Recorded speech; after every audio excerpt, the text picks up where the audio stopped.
Арал теңізін жасанды жаңбыр жауғызу арқылы қайта қалпына келтірем деп жүрген Алтай Айнабекке сенбеу керек. Экология министрі Ерлан Нысанбаев Алтайдың технологиясына күмәнмен қарайды екен. Министрдің айтуынша, жаңбыр адамының бұлт шақырып, аспаннан жаңбыр тамшыларын түсіруі сәйкестік.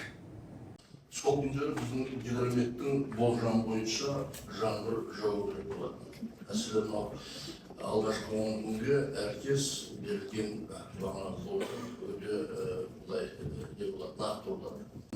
Арал өңіріндегі жаңбырды айтсақ, бұл жөнінде әрине біз қызығушылық таныттық. Өзіміздің гидрометтің мамандарын шақырып қарағанда біздің прогноз бойынша сол синоптикалық сол күндері жаңбыр берілген. Сол себептен бүгінгі сол дүниежүзіндегі ғалымдардың ұстанымын айтсақ, бұған көп сене беруге болмайды.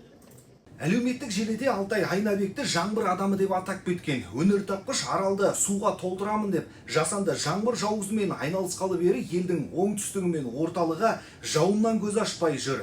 Айнабектің өзі де жаңбырлы ауа райына технологияның әсері барын жоққа шығармайды. Ал сіз жаңбырды тың технологияның көмегімен жауғызуға болады дегенге сенесіз бе?